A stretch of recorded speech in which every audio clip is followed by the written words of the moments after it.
Hello YouTube, welcome back. What are we doing today? How to graph on polar paper, how to make a polar graph. Okay, so on regular graph paper, if I say to graph x equals 3, what does that look like? We say a vertical line, right? Why? Because x is stuck at 3, but y can be anything. 3, 1, 3, 3, 3, 10, connect the dots, vertical. What if y is, I don't know, -2? You say a horizontal line, right? Because y is stuck at -2, but x can be anything. 1, -2, 2, -2, 3, -2, 4, -2. Connect the dots, it's got to be horizontal. All right, that's our Cartesian graph paper. What if I said r equals 3? What is that? Did you say circle?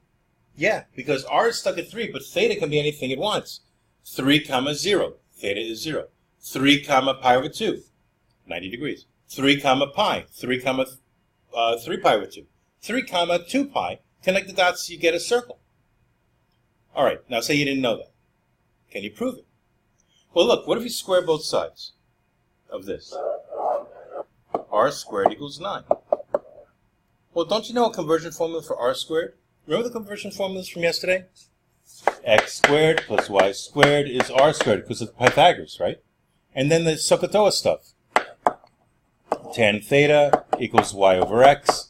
So these are the conversion formulas. If they gave you y and x, you can get theta. If they gave you y and x, you can get r. Or x equals, remember, r cosine theta, and y equals what? R sine theta, the horizontal and vertical components of your polar vector. These are the 4 conversion formulas we figured out yesterday. And the last 2, if you're given r and theta, you can get x and y. Okay, so look what r squared equals. X squared plus y squared. And now you've converted this from a polar form equation to a Cartesian form equation. All right, and do you recognize what that is? Yeah, it's a circle, because remember the standard form of a circle? X minus h squared plus y minus k squared equals r squared, where h and k are the center of the circle and r is the radius. Well, name h. X minus nothing squared, so h is 0. Y minus nothing squared, so k is 0. It's the center of the circle is 0, 0. And the radius is, well, if r squared is 3, r squared is 9, r is 3. Right? Okay, so let's graph that. Now you can graph this on regular Cartesian paper if you want, but I'm going to get sort of silly and draw my polar graph paper. So here's the pole, here's the polar axis, and I need a radius of 3 at least, right? Okay. So let's see, let's go out 1 ring. Try to make this concentric. 1 ring, 2 rings, 3 rings. Alrighty. And so how do you graph it? Well, you got to graph a circle of radius 3 centered at the pole or the origin. It's sort of hard to do it by hand, but let's try. It's basically following this ring. So r is always 3, but theta can be anything. Theta is 3 pi over 2. Theta is 2 pi. Or if you start here, theta is 0. Theta is pi over 2. Theta is pi over here. Okay, and so forth. And so that's the graph of r equals 3. Okay.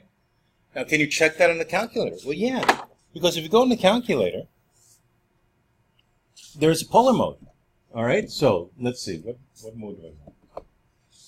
Let's see, mode. I'm going to be in radian mode and polar mode, right? There's function mode, there's parametric mode, there's sequence mode, there's polar mode. If you select polar mode and you hit y equals, guess what? It's not. Now, what do I want? R equals 3. So just like in function mode, when you want to graph something in y1 or y2, you get y alone and you just type what y equals. Here you get r alone and type what r equals, and they gave you r equals 3. Now let's see, what's my window?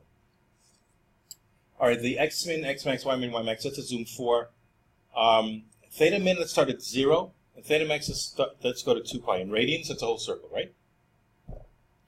And here I like to do pi over 24, because multiples of pi over 24 will give you reference angles. Like 4 pi over 24 is pi over 6.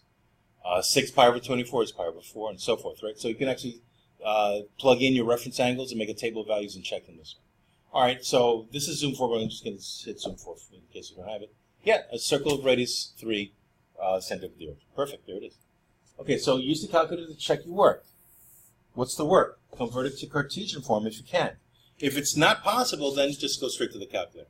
And then what's the answer? The answer is the graph that we just drew. All right, so this is the question. This is the work, and the graph, that's the answer, and then the calculator to check, right? Okay, so that's what the homework looks like.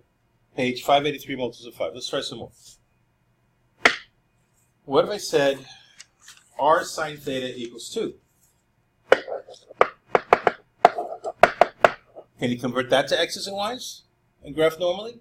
Yeah, because look, r sine theta is what? It's y. And you know what y equals 2 looks like on a Cartesian graph. It's a horizontal line. Yeah. All right, but let's draw it on polar paper. So here's your pole. Here's your polar axis. And let's say let's do, say 2 rings. And if you pretend there's a vertical line through the pole with like the y-axis, this thing goes through the point 0, 2, doesn't it? But it's a horizontal graph. So here's the question. Here's the answer. Done. Do you want to check it? Okay. Problem is r isn't alone. How would you get r alone? Divide by sine. So 2 over sine is what I'm graphing. All right, so if I graph 2 over sine, I should get a horizontal line y equals 2. Notice what's weird about the polar mode on the graphing calculator. It gives you like an x and y grid instead of a polar grid. That's okay. And if you trace it, notice it gives you theta and the x and y values. So if I go to the right, that's pi over 24, 2 pi over 24 for theta, 3 pi over 24, 4 pi over 24, 5 pi over 24, well 4 pi over 24 is pi over 6, right, 30 degrees. 5 pi over 4, 6 pi over 4, that's pi over 4, 45 degrees, right, and so forth. Okay, so think of the polar vector from the pole to that point. It makes a 45-degree angle or pi over 4 radian angle with the polar axis, and so forth. Okay, so let's change this. How about we make it alpha y equals enters, just to be fancy, you don't have to be 2 over sine. Now, where's theta? Well, if you hit the x key, it's x in function mode, it's t in parametric mode, it's n in sequence mode, but here, it's theta. Perfect. All right, and let's see if I have a good window. There's your horizontal line, y equals 2, perfect. There it is. That's your check. All right, so there's a question, there's the answer, and there's the check, right? There's the question, there's the answer, there's the check. And you might label this 2 or something there. Yeah. Alrighty? We should label this 3, at least. Get some scale in there. Alrighty, how about this one? What if r equals 4 sine theta? Now, what was nice about the first one is if we squared both sides, we got r squared, right? This thing, equals 9, and r squared is x squared plus y squared. That's great. But here, if you square both sides, yeah, you get r squared on the left side, which is x squared plus y squared. But if you square the right-hand side, you get, what, 16 sine squared? What is that? 16 sine squared of theta. What's that in terms of x's and y's? No, don't square both sides. I want to get the r squared, but don't square both sides. Multiply both sides by r. R squared is 4r sine theta. Okay, perfect. And so what's r sine theta? It's y. And what's r squared? It's x squared plus y squared. And do you recognize that this is a circle also, but h and k are not both 0? You can figure that out by completing the square. Ready? Subtract the 4y. Now this is a perfect square already, so h is 0. As long as you got a perfect square, you can tell me h. This is not a perfect square. So this is what you do. You take half of the negative 4. Then if you FOIL this out, you don't get y squared minus 4y. You get y squared minus 4y plus 4. So it's like I'm adding 4 to both sides. And there you go. So if you compare this to x minus h squared plus y minus k squared is r squared. R is 2, k is 2, and h is 0. All right, so what would it look like? Let's see. So here's your pole. Here's your polar axis. Let's go out at least, whoops, I did it again. Give me some circles. Let me go out, I don't know, 4 of these. Try to make them concentric and evenly spaced. It's sort of hard. Now, think about it. It's going through the point 0, 2 for the center. It's not going through that point. That's the center of the circle. And if you superimpose a y-axis here, wouldn't that be right here? And if the center is at 0, 2, 0 for h and 2 for k, and r is 2, the radius is 2, so don't you get something like that? I can't draw it. Let's try that again. Yeah, Pretend that's a circle centered at 0, 2 of radius 2. It's sort of hard. Now, the thing is, I could cheat. I could do this, but then, wait. But then, if my rings are not equally spaced, it's not going to look right because it should go through the pole and it should hit this, right? Whoops. So that's sort of hard, so I'm not going to cheat. All right, let's not cheat. Let's see if I can make a circle. Ugh, pretend that's a circle. It goes through the pole. It goes through 0, 4, okay? Go ahead. And the center is 0, 2. Okay, perfect. All righty. So that's what the homework looks like. Now, sometimes you can't convert to X and Y format and, graph on Cartesian paper. Sometimes you have something like this. What is this? R equals 2 minus 2 sine theta. R equals 2 minus 3 sine theta. And R equals 3 minus 2 sine theta. If you graph these three shapes, you get more or less the same shape, but they're slightly different. So let's graph it. Let's see what we get. Now, and again, and this one's really hard to convert to X's and Y's, so I'm not even going to bother. Alrighty. So, let's see. Alright, so, what was the first one? Clear this, clear this. Alright, the first one was 2 minus 2 sine theta, right? And let's see if this is a decent one. So yeah, there you go. And what do you call that? We call that, it's sort of like a heart shape, right? It has a sharp corner at the top. So they call it a cardioid, like cardiac for heart. That's a cardioid. Okay, now compare that to 2 minus 3. So if the second parameter in absolute value is larger than the first one, I'm thinking of A is 2 and B is 3, the parameters A and B. So I'm graphing in general R equals A minus B sine theta, right? What happens? Well, it's also a cardioid, but it's a cardioid with an inner loop. Okay, that's what that's called. And you can zoom out a little bit, see the bottom. It just loops on down there like a circle. And what if we did it the other way? How about A is bigger in absolute value than B? And we call this a dimpled cardioid. Look, do you see how at the top it sort of tries to come down like a cardioid with a sharp corner, but it can't do it? It's almost like the lima bean. Some people call it like the lima bean, the black curve. So yeah, we call that a cardioid with a dimple, or dimpled cardioid. All right. So if I'm graphing R equals A minus B sine theta, when A and B are the same in absolute value, that's your standard cardioid. Cardioid. Okay. When B is bigger, that's a cardioid with an inner loop.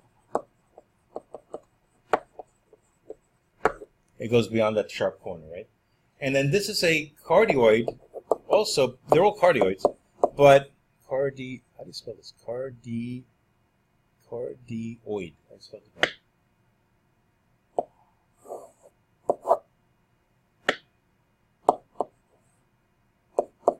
That's weird. Cardioid, yeah. With a dimple, or dimpled cardioid.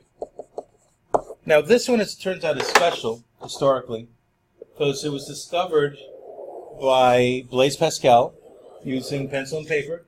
He didn't have polar paper, he didn't have a graphing calculator or nothing. And he figured out that we get that inner loop whenever B is greater than A. And he gave it a special name because he's French, he gave it a French name, limaçon, with a cedille, a soft C there, right? So the green thing is called the limaçon, just if you want to call it something else. Or a cardioid with an inner loop, by the way. Okay? Alrighty. There's some other crazy shapes. So realize what's going on here. Oh, one other little thing about this. Notice when there's only sines, you get vertical symmetry. What if there's only cosines? Look, let's change it all to cosines. Put a cosine here, put a cosine here, put a cosine here. It's going to have x-axis horizontal symmetry. Let's see.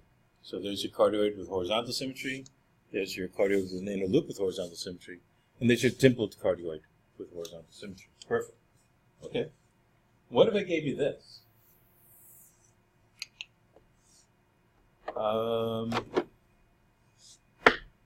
R equals 2 cosine 3 theta. Graph that and see what you get. compare that to r equals 2 cosine 4 theta. Aha, see what happens. What if r equals, by the way, the cosine, probably this horizontal symmetry. The 2, we'll talk about that. What I'm interested in is the 5 and the 4 and the 3. What are those parameters doing? All right, let's find out. And again, these are really hard to convert to x and y, so we're not going to do that. All right, clear this, clear this, clear this. So I want to compare what 2 cosine 3 theta looks like. Let's start with that. Aha, a 3-petaled rose, they call that. And it has horizontal symmetry. Compare that to 2 cosine 4 theta. You think you're going to get 4 petals? No, you get 8. Oh, what's going on? And it has horizontal symmetry, but it also has vertical symmetry.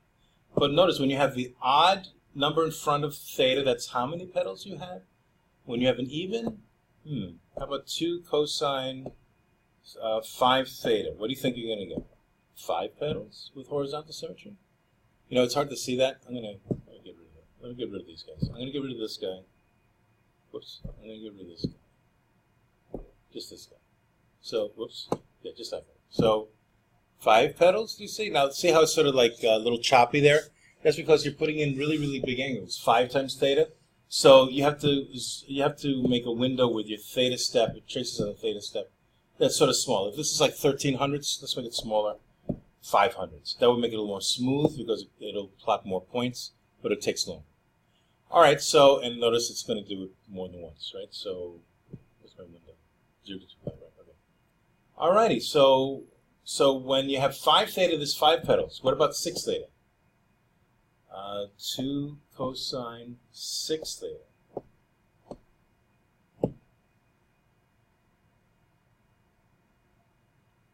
Looks like 12 petals. Okay? So when the number in front of theta is even, you get double that many petals. If the number in front of theta is odd, that's how many petals you got. And if it's cosines, you have horizontal symmetry. When it's even, you have so many petals, it's got horizontal and vertical symmetry. What about the 2 in front? What if I said, I don't know, let's turn these off. Let's put, I don't know. All right, let's turn these back on. See what they look like.